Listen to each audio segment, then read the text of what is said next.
ये रसद यहाँ रखवा दीजिए। अस्सलाम वालेकुम। अस्सलाम वालेकुम आपा। अस्सलाम वालेकुम। खुश रहो अनार, तुमने हम लोगों के लिए अनाज का इंतजाम करवाया। खुदा तुम्हें सलामत रखे बेटा।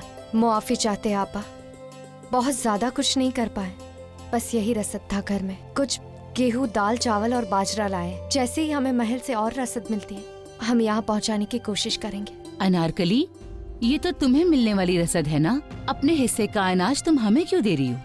तुमने शहंशाह से जाकर हमारे बारे में फरियाद नहीं की क्या? आपकी फरियाद पहुँचाने हम वलीअहद के पास गए थे। उन्होंने मदद नहीं की? नहीं आपा, शायद हम जैसे लोग वलीअहद के लिए कोई मायने नहीं रखते। खैर ये सब छोड़िए आपा, अगर आपको रकम की जरूरत है तो। नहीं अनार, तुमने जितना किया काफी है। हम तो आपके कर्जदार हैं। आपने मुसीबत में हमारा साथ दिया था। जिंदगी भर कोशिश कर ले तो भी आपका वो एहसान नहीं भुला सकते हम। अब इजाजत दीजिए। खुदा हाफिज। खुदा हाफिज। खुदा हाफिज।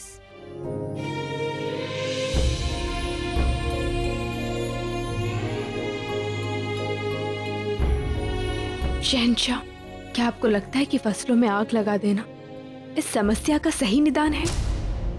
एक किसान महीनों सालों अपना खून पसीना बहाता है, तब जाकर फसल तैयार होती है। किसी भी किसान के लिए फसल उसके संतान की भांति होती है। उसकी निराई, गुड़ाई, सिंचाई सब वो करता है। तो क्या ऐसे में आग लगा देने का निर्णय उचित है? हमने ये फैसला जल्दबाजी में नहीं लिया है।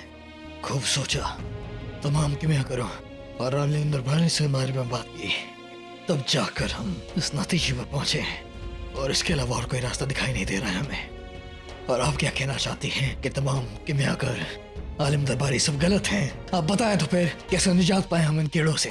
शहंशाह, हम आपसे ये नहीं कह रहे हैं कि आपका निर्णय गलत है, और ना ये कह रहे हैं कि आपने जल्दबाजी में कोई निर्णय लिया है। हम बस इतना कहना चाहते हैं कि कोई भी निर्णय लेने से पहले यदि एक बार आप किसानों से बात कर लेते तो अच्छा होता। हम मानते हैं कि एक किसान के लिए उसकी फसल उसकी औलाद की तरह होती है, लेकिन हमारे लिए हमारी आवाम हमारी औलाद है। हम वालिद हैं उसके, और कभी अपने बच्चे को बुरा नहीं चाहेंगे। तो जो भी कर रहे हैं उनकी भलाई के लिए ही कर रहे हैं। पर अब जरा हालत देखिए हमारी। यही चाहते हैं कि वो सारे कीड़े हमारी आवाम को इस तरह का घाव दे दें। शहंशाह, मानते हैं कि आप जो कुछ भी कर रहे हैं अपनी प्रजा की भलाई के लिए कर रहे हैं, परंतु हमें बस इस बात का भय है कि कहीं प्रजा के लोग आपको गलत न समझ बैठे। कोई भी कुछ गलत नहीं समझेगा, कोई भी हमारे खिलाफ बगावत नहीं करेगा। हमारी आवाम समझेगी कि हमने जो भी किया है उसकी भलाई के लिए किया है। हमें मसलहत के लिए जाना है।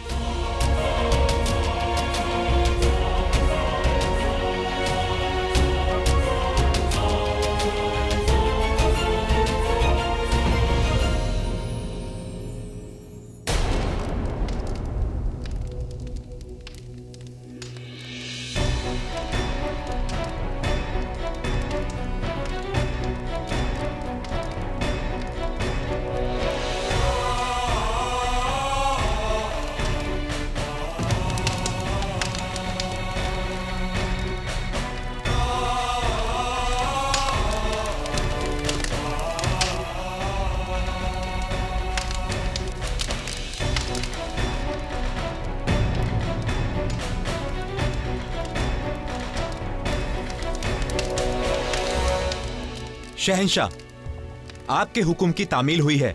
जिन जिन खेतों में कीड़े थे उन्हें जला दिया गया है। ये फैसला हमारे लिए लेना बहुत मुश्किल था, लेकिन एक शहंशाह होने के नाते हमें ऐसा करना पड़ा। समस्या का हल अभी पूरी तरह से नहीं हुआ है शहंशाह। खबर है कि सल्तनत के बाकी हिस्सों में भी इस तरह के कीड़े पाए गए हैं। क्या ये कीड़े पूरे हिंदुस्तान में फैल गए? नहीं शहंशाह, सिर्फ सरहिंद कालानूर से लेकर अजमेर, मथुरा, लाहौर, या ये कह लीजिए कि जहाँ जहाँ पर मुगल सल्तनत का परचम लहरा रहा है वहीं वहीं पर ये कीड़े हैं और कुदरत का कहर बरपा रहे हैं। मगर ऐसा कैसे हो सकता है?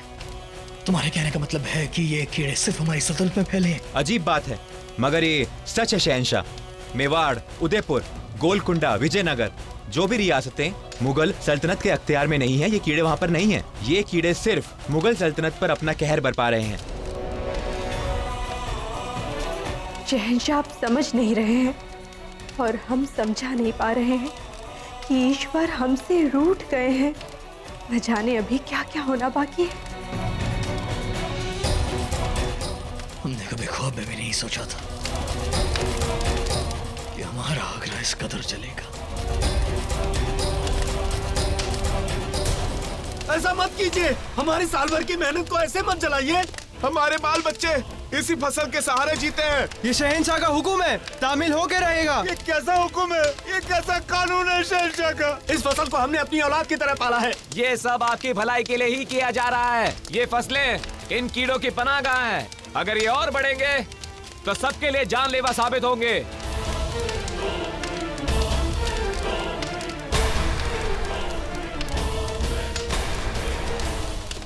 वो आवाम में अपनी ताकत का खौफ फैलाना चाहते हैं। या खुदा मदद कर। अरे शहंशाह खुद सल्तनत के खुदा बन बैठे हैं, अब कौन हमारी मदद करेगा? ये कैसी भलाई है? खेतों को जलाकर किसी का भला हो सकता है? ये तो ज्यादती है। शहंशाह सिर्फ और सिर्फ अपना भला देख रहे हैं। वो तो खुद महल में महफूज हैं, जहां उन्हें कोई छू नहीं सकता, लेकिन आवाम को तकलीफ पहुंचा रहे हैं। आवाम बेचारी जलजले के कहर से अभी उभरी भी नहीं है और शहंशाह फसलें जलवा रहे हैं। हुजूर इनाम खान साहब, अब आप कहिए क्या होगा? शहंशाह ने जब बादशाही सिक्का जारी किया था तब आपने उनकी तरफदारी की थी ना? हमें शहंशाह से मिलना होगा, उन्हें बताना होगा कि अब उनकी तानाशाही नहीं चलेगी। जल्दी दरवाजा बंद करो, शहंशाह के पास कोई ना आने पाए। अवाम को वहीं पर रोक दो। दरवाजा बंद करो जल्दी, किसी को मत मार। मुर्दाबाद शहंशाह तकबर, मुर्दाबाद शहंशाह, मुर्दाबाद। प्रजा विरोध पर उतर आई है। ये सब ठीक नहीं हो रहा है। एक के बाद एक मुश्किलें आती जा रही हैं। न जाने क्या होने वाला है। हमें शहंशाह से मिलना चाहिए। अम्मी जान, हम ये तो नहीं जानते कि शहंशाह का निर्णय सही है या गलत, परंतु हमारा ये कोलाहल कैसा हो रहा है अम्मी जान?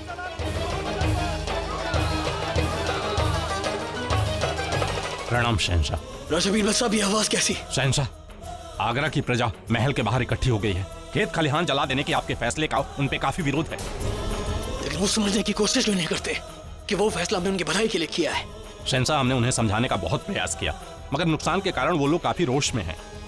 जब उनका गुस्सा शांत हो जाएगा तो हम दोबारा उनसे बात करेंगे। नहीं राजा बीरबल साहब, हम अभी इसी वक्त हमारी आवाम से जाकर मिलेंगे ताकि हम आवाम को अपनी बात समझा सकें। नहीं शहंशाह, आप ऐसा मत कीजिए। इस समय प्रजा उग्र है और भीड़ में समझ नहीं होती।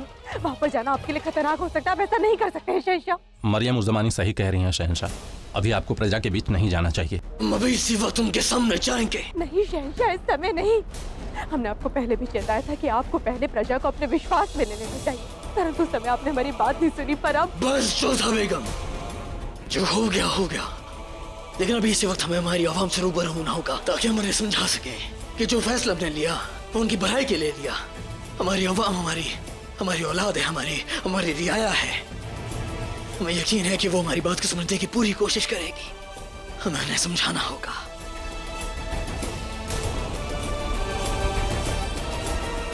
जोधा